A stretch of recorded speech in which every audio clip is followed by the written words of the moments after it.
తుమ్మినా దగ్గినా అపశకునమంటావు, విధవ శ్రీ ఎదురయ్యే మంచి కాదంటావు.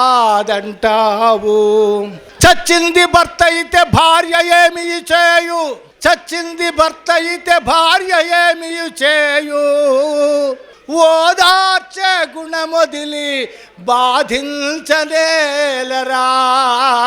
తుమ్ము నీది కాదు, తుమ్ము నీది కాదు, ఎదుటోడి జబ్బురా. శకునాలు అనునయి చాదస్తమేనురా. ఆలకించండి అంజన్న మాట. బోలెడంత సాహిత్యం ఉన్నది. పూజలతో పైలైతే పోరాటాలు ఎందుకునైనా, పూజలతో పనులైతే పోరాటమెందుకు, మంత్రాలతోనే మన యంత్రాలు నడచురా. మంత్రాలు పెడితే యంత్రాలు నడుస్తే కదా, దానికి హిందలు ఎందుకు మళ్ళీ? చెప్పేవానికెంత చాదస్తమున్నను చెరుకు నమలకుండా రసమెలా వచ్చురా. రాముడు దేవుడని రాగాలు తీయకు, రాముడొక రాజని రాశరా వాల్మీకి.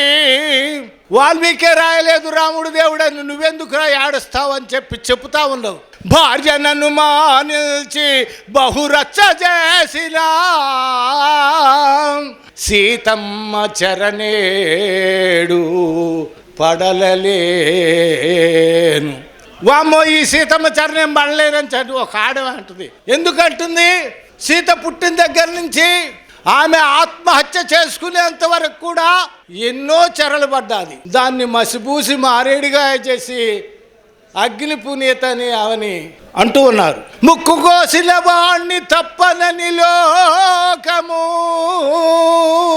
ఆలి నమ్మిన వాడు దేవుడయ్యే. భక్తి తలకెక్కితే, నిజంగా భక్తికిన తలకెక్కితే ఆలోచించలేడు. ఆ మెదడు కాస్త మోకాళ్ళలోకి వచ్చేస్తుంది. ఆలకించండి అంజన్న మాట.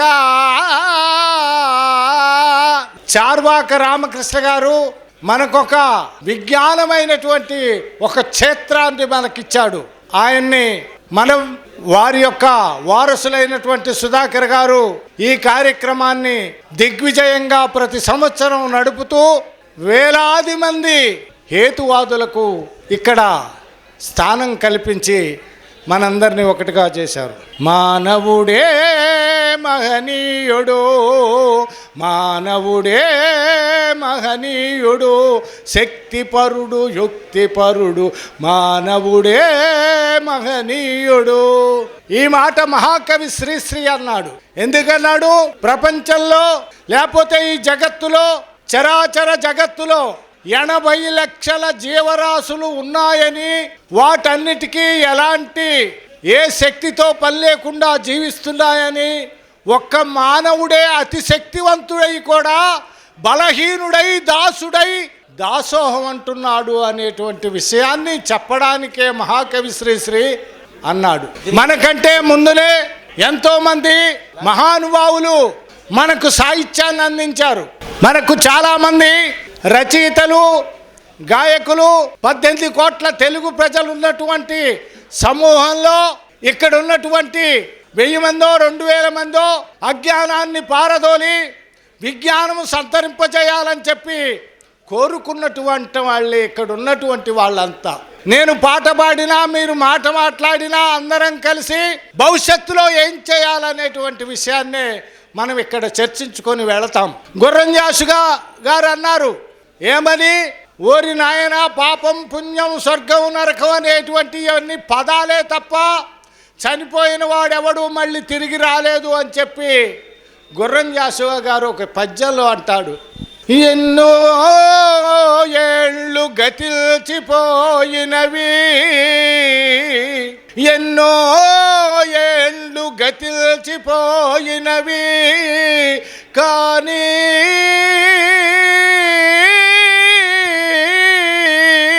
ఈ శ్మశాన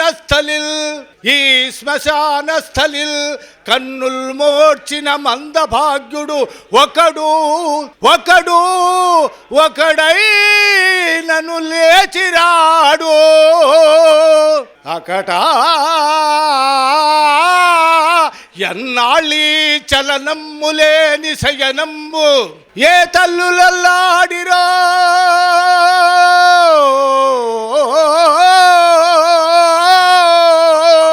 ఏ తల్లులల్లాడి అల్లాడిరో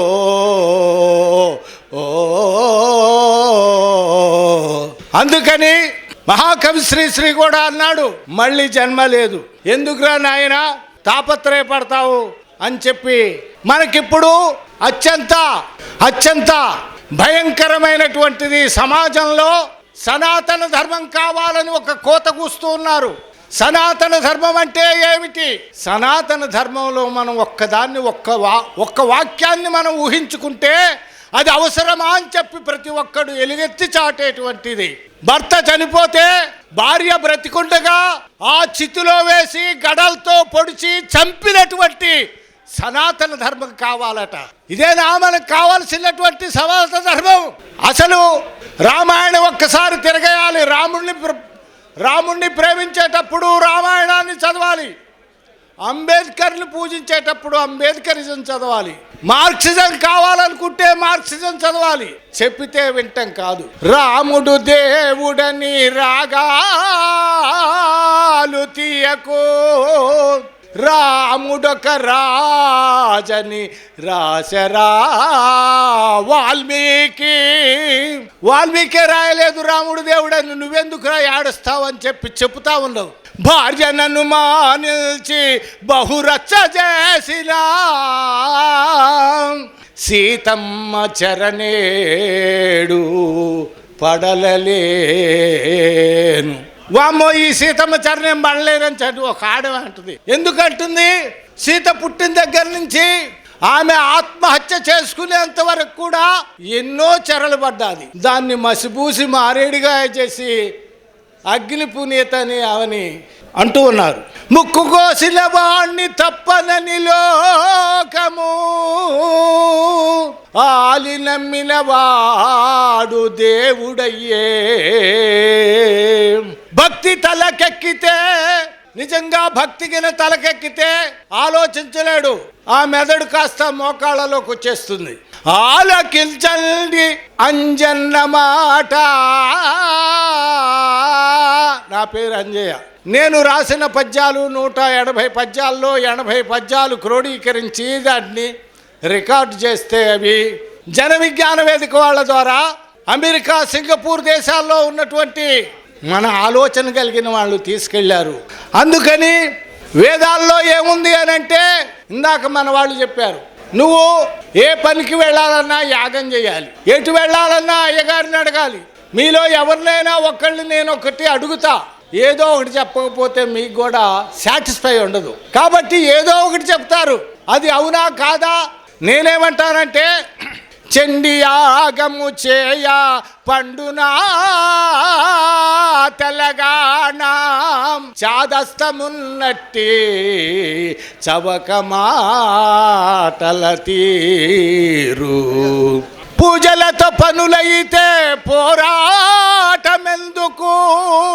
పూజలతో పైలైతే పోరాటాలు ఎందుకునైనా? పూజలతో పనులైతే పోరాటమెందుకు? మంత్రాలతోనే మన యంత్రాలు నడచురా. మంత్రాలు పెడితే యంత్రాలు నడుస్తే కదా, దానికి ఇంధనం ఎందుకు? మళ్ళీ చెప్పేవా, నీకెంత చాదస్తమున్నను చెరుకు నమలకుండా రసమెలా వచ్చురా. ఆలకించండి అంజన్న మాట. నువ్వు ఎక్కడికి వెళ్ళాలన్నా ఆ విషయం తెలుసుకోవాలి. ఆ విషయం తెలుసుకోకుంటే అందులో ఏం చెప్తారో తెలియదు.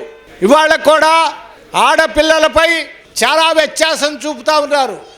ఆడపిల్ల పుట్టిందంటే తొట్లల్లో పారేసి వెళ్తున్నారు, ఇంకెవరికైనా ఇస్తూ ఉన్నారు, అమ్ముకుంటున్నారు. ఇదేమిటి? దీన్నే మనం ప్రశ్నించేది. దేవుడు అనేటువంటి పద్ధతి మనకి లేదు. అసలు దేవుడేంటి? మనకేం పని ఆయనతోటి? భయము ఉన్ననాళ్ళు భ్రమలోనే ఉంటావు. ఎన్నాళ్ళు నీ దగ్గర భయం ఉంటుందో అన్నాళ్ళు భ్రమలో ఉంటావు. భ్రమలో ఉంటే ఏమవుతుంది? ఉన్నది లేనిగా, లేనిది ఉన్నదిగా కనిపిస్తుంది. మనం చేయాల్సిందేమిటి? విజ్ఞానం కావాలి. విజ్ఞానం అంటే ఏమిటి? అంటే ఉన్నదాన్ని ఉన్నట్లు గుర్తించటమే విజ్ఞానం. ఇందులో దేవుడితో పని లేదు, దయ్యాలతో అసలే పని లేదు. ఏదైతే ఉన్నదో దాన్ని గుర్తించగలిగితే అదే విజ్ఞానం. అజ్ఞానం అంటే ఏమిటి? ఏదైతే నిజం అనుకుంటున్నామో అది కాదనుకోవటమే అజ్ఞానం. నేననేది ఏంటంటే, మనం కట్టిన గుడి, మనం పెట్టిన శిలకు, గుడి కట్టింది మనమే, శిల పెట్టింది మనమే. ఆ దైవాన్ని చెక్కింది ఎవడు? ఒక కార్మికుడు కాలుతో తొక్కి ఎంతో శ్రమ పడితే శిల తయారవుతుంది. అలాంటి శిల, మనం కట్టిన గుడి, మనం పెట్టిన శిలకు మహిమలెట్లొచ్చరా మతి లేనివాడా అని నేనంటాను. ఎందుకనంటే మన పక్కనే ఉంది మన విజయవాడలో కనకదుర్గమ్మ. మనం ఒకసారి కనకదుర్గమ్మను కూడా ఒకసారి మహిమ గల మా తల్లి మా కనకదుర్గయని, మహిమ గల మా తల్లి మా కనకదుర్గయని, కోటి రూకల వజ్ర కిరీటములు తెచ్చి శక్తిగల అమ్మని శిరసుపై ఉంచగా దొంగ ఒకడు దాన్ని దోచుకెళ్ళే, ఉలకదు పలకదు ఉగ్రం చూపదు, దోచుకెళ్ళిన వాడి జాడైన చెప్పదు. ఎవడైతే దోచుకెళ్ళాడు వాడు జాడ కూడా చెప్పదు. పోనీ నువ్వు నీకేం చేత కాకపోయినా మేమైనా పట్టుకుంటాం కదా, అది చెప్పలేదు. అందుకని ఉలకదు పలకదు ఉగ్రం చూపదు, దోచుకెళ్ళిన వాడి జాడైన చెప్పదు. శక్తి లేనమ్మకు మొక్కిన ఫలమేమి, ఆలకించండి అంజన్న మాట. మళ్ళీ జన్ముంది, అక్కడ స్వర్గం ఉంది. ఆ స్వర్గంలో విహరించవచ్చు. ఆడవాళ్ళకి స్థానం లేదు. మళ్ళీ అక్కడ మగోళ్ళకే స్వర్గం. మరి ఆడవాళ్ళు ఎట్టిపోతున్నారు? ఆత్మలు ఎట్టిపోతున్నాయి? ఆత్మ అనేది ఉందా లేదా అనేటువంటి పరిశీలన మనిషి చేయలేకపోతా ఉన్నాడు. అందుకని మళ్ళీ మళ్ళీ జన్మ లేదని తెలుసుకో, ఉన్న జన్మను మంచికి ఉపయోగపెట్టుకో. ఆత్మహత్య అన్నది పిరికితనమే కానీ గంటకు 60 మంది విద్యార్థులు చనిపోతూ ఉన్నారు. మళ్ళీ జన్మలో రావచ్చు, లేకపోతే ఇద్దరం కలిసి మళ్ళీ అప్పుడు పుట్టొచ్చు. ఇది అందుకని మళ్ళీ జన్మ లేదు. అందుకని జన్మంటే తెలియని పిరికి పందల చావు, ఎవరికి ఉపయోగపడు వెధవ చావు. బ్రతికించటము నిజమైన బ్రతుకురా, ఆలకించండి అంజన్న మాట. ఒక భర్త చనిపోతే ఆమె ఏం చేసుకుంది పాపం? ఆమెను చూస్తే మాయముండ బయటికి ఎదురుకొచ్చింది. నీకోసం రాలే, ఆమె పని మీద ఆగిపోతుంది. కానీ నువ్వేమంటున్నావు? ఆడపిల్లలంటేనే అసహించుకునేటువంటి హీనస్థితికి తీసుకొస్తున్నావు. ఆడపిల్లలు పుట్ట ఏడ్చే మూర్ఖుల్లారా,